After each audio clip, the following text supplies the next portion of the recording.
नमस्कार बंधुसकल आज मैं आपनालोকক एडाल विशेष औषधि गछ देखुवाब ओलाइछु लगते औषधि गछडाলৰ थका औषधि गुणबिलाकरो जानकारी अर्थात इनफरमेशन आपनालोকক দিব ओलाइछु। तो बंधुसकल भिडिओটো भालके चाइ থাকিব আৰু মই কৈ থকা কথাবিলাক ভালকে শুনিব, তেতিয়া আপোনালোকে ধৰিব পাৰিব ইয়াৰ औषधि गुण সম্পৰ্কে। কিছে এইডালাই হল সেই মাৰাত্মক औषधि गुण থকা গিলয় গছ। ইয়াৰ বৈজ্ঞানিক নাম হল টিনস্পৰা কৰ্ডিফলিয়া।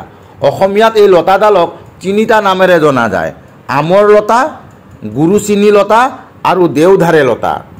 আহক এতিয়া জানি লওঁ এই লতাডালৰ ৰসে কোনটো কোনটো ৰোগত নিৰাময় বা উপশমৰ কাম কৰে।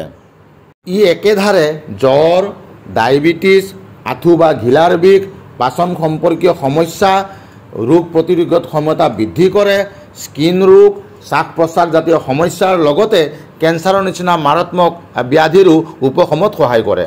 তাৰ ৰস নিয়মীয়াকৈ ব্যৱহাৰ কৰি ডায়েবেটিছ ৰোগীসকলে বহুতো উপশম পাইছে। লতাডালৰ বিষয়ে আপোনালোকে সবিশেষ জানিলে। এতিয়া গিলয় লতাডালেৰে কেনেকৈ আপুনি কাঢ়াটো বনাই খাব যিটো শৰীৰৰ কাৰণে উপকাৰী হ'ব তাক দেখাব ওলাইছোঁ। এনেকুৱাকৈ ফ্ৰেছ এডাল গিলয় লতাৰ ঠাৰি 4 বা 5 ইঞ্চি কাটি আনিব।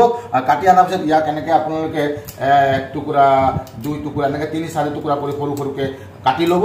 কাটাৰ পিছত ইয়াৰ লগত আপুনি দিব এই তুলসীৰ পাত, দেখিছে তুলসীৰ পাত 4টা বা 5টা দিব। আৰ তাৰ লগতে দেখিছে আদা 1 টুকুৰা আদা ইঞ্চিমান হ'ব, এইটো দিব। দি কেনে আপুনি এই পাত্ৰটোত ধুনীয়াকৈ ঢালিব। তাৰ পিছত আপুনি ইয়াত 2 গিলাচ পানী দিব। গিলয়খিনি দিলোঁ, তুলসী পাত আৰু আদা। ইয়াৰ পিছত এইটো মই এনেকৈ গেছত দিম আৰু তেতিয়ালৈ সিজাম যেতিয়ালৈ এই 2 গিলাচ পানী যে দিলোঁ সেইটো 1 গিলাচ হৈ নাযায়। অৰ্থাৎ 2 গিলাচ পানীটো 1 গিলাচ হোৱাৰ পিছত গেছটো নুমাই দি ইয়াক 15 মিনিট ঠাণ্ডা হ'ব দিম আৰু কুহুমীয়া গৰম অৱস্থাত এইটো মই খালী পেটত খাম। মই খাম মানে আপোনালোকে খাব, ঠিক আছে।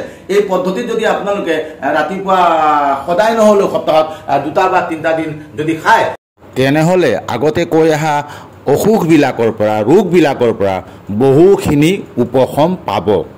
চাওক গিলয় ৰস বা গিলয় কাঢ়া ৰেডি হৈ গ'ল আৰু মই ৰাতিপুৱা খালী পেটত সেৱন কৰিছোঁ বন্ধুসকল।